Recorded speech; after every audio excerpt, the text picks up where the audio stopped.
श्री राधा वल्लभ श्री हरिवंश। किसी भी साधु संत महात्मा के दर्शन यदि आपको हो जाते हैं तो हमें क्या करना चाहिए, ज़रा ध्यान से सुनिएगा। कहीं जाते समय रास्ते में आपको यदि साधु संत महात्मा के दर्शन हो जाते हैं जो कि भगवान का तिलक धारण करे हैं, द्वादश तिलक को उन्होंने धारण किया, गले में कंठी है और वस्त्रों से वह सामान्य वस्त्र भी हो सकते हैं, जैसे हम पैंट शर्ट में पहनते हैं, धोती कुर्ता पहनते हैं या फिर साधु वेश में होते हैं, तो ऐसे संत महात्माओं को देखकर प्रणाम करना चाहिए। उनकी वेशभूषा पर नहीं जाना चाहिए, क्योंकि माथे में जिसका तिलक होता है, गले में कंठी होती है और मुंह में नाम होता है, वह भगवान का परम भक्त होता है।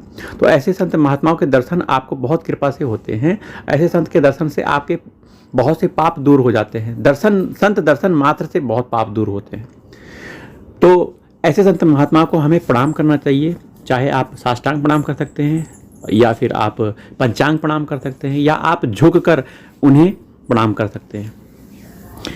प्रणाम करने का बहुत महत्व है, सम्मान देने का महत्व है। यदि संत महात्माओं की सेवा बन जाती है तो बहुत अहोभाग्य है, परंतु संत महात्मा सेवा आमजनों से नहीं लेते हैं, क्योंकि साधुओं का यह विचार होता है कि सभी सुखी हों, सभी निरोगी हों, सभी भगवान के भक्त बने, भगवान का नाम का जाप करें। ये साधु संत महात्माओं की वास्तु पहचान होती है। सबका परम कल्याण, परम मंगल हो, यह उनकी हार्दिक अभिलाषा होती है।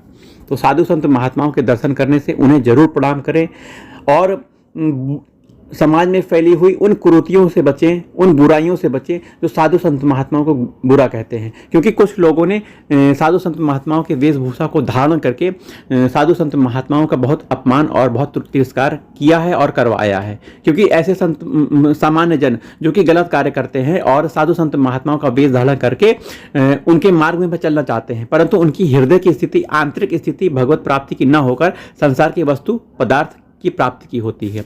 अतः वह हमें नहीं दिखता है, हमें तो बाहरी वेशभूषा दिखती है।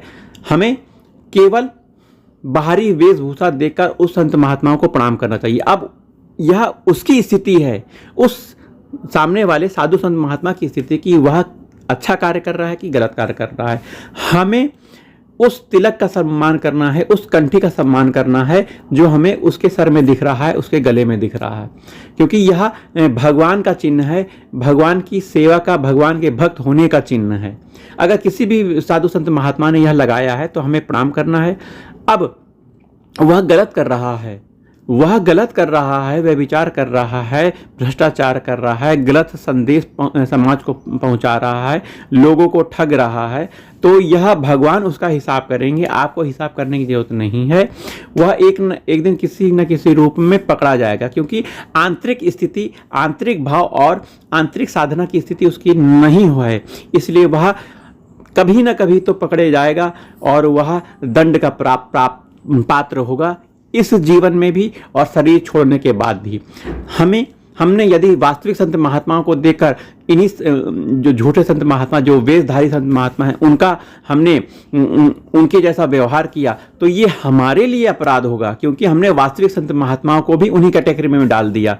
वास्तव में वास्तविक संत महात्मा किसी से कुछ चाहते नहीं है, किसी से कोई मतलब नहीं रखते। उनका मतलब केवल भगवान से है, भगवान के चिंतन से, भगवान के रूप से, भगवान के धाम से है। उन्हें संसार से किसी वस्तु पदार्थ की आवश्यकता नहीं है। ये तो भगवान स्वयं उनका भरण पोषण करते हैं, क्योंकि सर धर्मान प्रति मामेकम शरणं व्रज अहम त्वं सर पाप मोक्षामि मा शुचा, अर्थात सभी धर्मों को वो छोड़कर, सभी जगह से आसक्ति ममता को हटाकर उन्होंने भगवान की शरण ग्रहण की है। अतः भगवान उनका भरण पोषण करते हैं, उनका योगक्षेम का वहन करते हैं, उनके सभी पापों को दूर कर उन्हें अपना बनाते हैं। तो हमें यह ध्यान रखना है कि कोई भी संत महात्मा के दर्शन हो जाएं तो हमें प्रणाम करना चाहिए, उनकी सेवा बन जाए। यह हमारा अहोभाग्य है, वह सेवा ले लें, यह बहुत बड़ा अहोभाग्य है।